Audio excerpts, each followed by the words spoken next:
nous aller. Yeah, yeah. Yelele, yelele, yelele, yelele. Le livre de 1 Pierre, chapitre 3, versets 3 à 4. C'est sur ton âme que tu dois travailler. C'est sur tes œuvres que tu dois travailler devant la face du Dieu vivant. Épargné dans la banque céleste. Épargné dans la banque céleste, c'est ce que nous devons faire au quotidien pour avoir des œuvres de justice devant la face du Dieu vivant au jour du jugement. Oui. Le livre de 1 Pierre, chapitre 3, verset 3. Ayons-nous cette parure extérieure qui consiste dans les cheveux tressés, les ornements d'or ou les habits qu'on revêt. Mais la parure intérieure est cachée dans le cœur, la pureté incorruptible. La pureté incorruptible. D'un esprit doux. D'un esprit comment? D'un esprit doux et paisible. Again. Mais la parure intérieure est cachée dans le cœur, la pureté incorruptible d'un esprit doux et paisible qui est de grand prix devant Dieu. Le livre des Proverbes, chapitre 31, verset 30. La grâce est trompeuse et la beauté est vaine. La femme qui craint l'Éternel est celle qui sera louée. Again. La grâce est trompeuse et la beauté est vaine. La femme qui craint l'Éternel. La femme qui craint l'Éternel est celle qui sera louée. C'est elle qui sera louée. Voilà pourquoi nous devons travailler sur notre parure interne. Notre parure interne pour faire ce qui plaît à Dieu, être dans sa justice. On va le reprendre une dernière fois, après on va prendre 1 Corinthiens chapitre 11, verset 11 à 12. Et des Proverbes chapitre 31, verset 30. La grâce est trompeuse et la beauté est vaine. La femme qui craint l'Éternel. C'est la femme qui craint l'Éternel. Et celle qui sera louée. Qui sera louée. Le livre de 1 Corinthiens de vos Bibles, Nouveau Testament, en Bible, qui t'avons poussé à Kazazot, alors que l'Éternel essaie de communiquer avec nous dans les derniers temps par rapport au temps de détresse et d'angoisse qui arrivent. 1 Corinthiens nous dit quoi? 1 Corinthiens chapitre 11, verset 11 à 12. La beauté est vaine, la grâce est trompeuse. Nous devons travailler sur la parure interne, femme de Guadeloupe, homme de Guadeloupe. Oui. Livre de 1 Corinthiens chapitre 11, verset 11. Toutefois dans le Seigneur, la femme n'est point sans l'homme, ni l'homme sans la femme. Car de même que la femme a été tirée de l'homme, de même l'homme existe par la femme.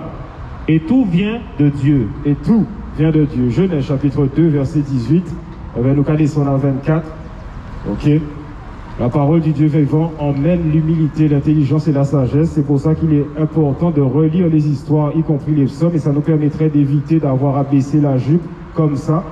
Il manque du tissu. Tout à fait. Il manque beaucoup de tissu. Devant la face du Dieu vivant, c'est incorrect de sortir habillé comme ça. Tu devrais avoir honte, jeune femme. Ok, la bienséance. Lorsque tu t'habilles comme ça, tu violes l'esprit des hommes de Guadeloupe. Couvre tes formes et tes rondeurs. Tu vaux plus que ça. Tu vaux plus que ça. Tu vaux plus que ça. Oui. Le livre de la Genèse, chapitre 2, verset 18.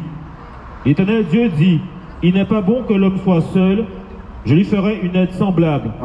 L'Éternel Dieu forma de la terre tous les animaux des champs et tous les oiseaux du ciel, et il les fit venir vers l'homme pour voir comment il les appellerait, et afin que tout être vivant portât le nom que lui donnerait l'homme.